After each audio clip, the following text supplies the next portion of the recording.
کوئی ضمانت تمہارے پاس نہیں ہے کہ تم کسی گناہ کا ارتکاب کر بھی چکوگے، پھر تمہیں توبہ کا وقت بھی مل جائے گا، پھر موت آئے گی، اس سے پہلے موت نہیں آ سکتی۔ کیا معلوم عین اس گناہ کے ارتکاب کے دوران موت آ جائے، وہ موت کیسی ہوگی؟ شاید آپ کے علم میں ہو، لکھنؤ کے ایک بہت بڑے شاعر تھے اور ان کی موت بہت ہی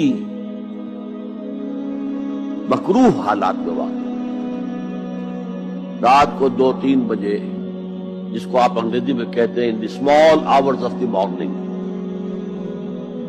شراب خانے سے نکلے، نشے میں دھت، چکر آیا، گرے، اور ساتھ ہی بدرو جا رہی تھی گندی نالی، اس میں گر گئے، وہاں سے لاش برآمد۔ کیسی موت ہے یہ؟ نافرمانی کی حالت میں موت آئی ہے، شراب کے نشے کی حالت میں موت آئی ہے۔ اور کیا یہ ممکن نہیں ہے کہ کوئی شخص بدکاری کا ارتکاب کر رہا اور عین اسی فعل کے دوران موت آ جائے؟ اچھا، اب اگر آپ نے طے کر دیا نہیں مروں گا مگر حالت فرما برداری میں، اس کی ایک ہی شکل ہے، کوئی لمحہ بھی نافرمانی میں بسر نہ ہو، مبادا اسی لمحے موت آ جائے۔ ہر لمحے کا پہرا دیجئے، ہر ساعت کی پوری حفاظت کیجئے، کہیں نافرمانی کا کوئی ارتکاب نہ ہو اور عین اس حالت میں کہیں موت نہ آ جائے۔ میں وہ حدیث آپ کو سنا چکا ہوں، لا یزنی الزانی حین یزنی وہو مومن، کوئی زانی حالت ایمان میں زنا نہیں کرتا، جب وہ زنا کر رہا ہوتا ایمان اس کے دل سے نکل کر اوپر سر پر منڈلاتا رہتا۔ کوئی چور حالت ایمان میں چوری نہیں کرتا، ولا یسرق السارق حین یسرق وہو مومن، کوئی شرابی حالت ایمان میں شراب نہیں پی سکتا، ولا یشرب الخمر حین یشرب وہو مومن۔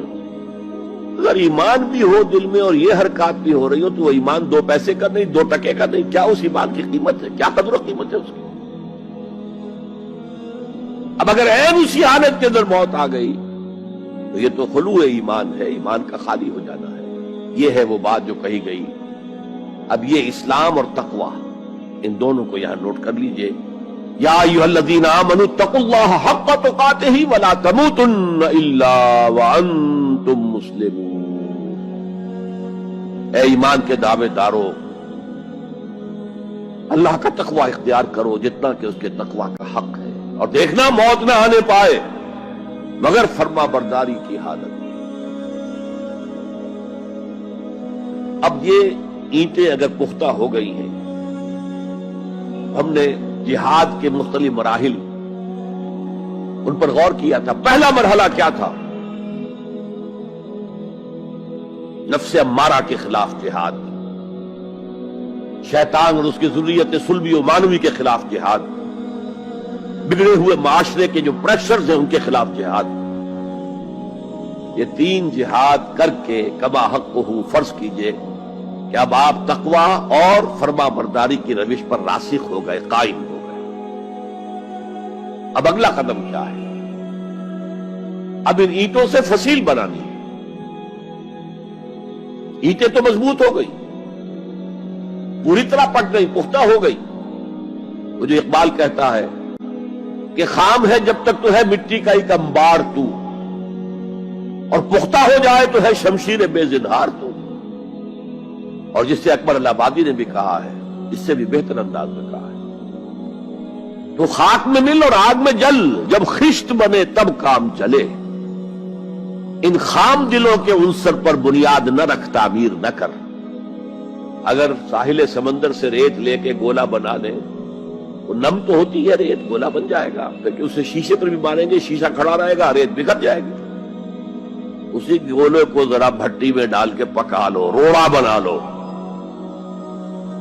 تو خاک میں مل اور آگ میں جل، جب خشت بنے، جب اینٹ بنو گے تب کام چلے۔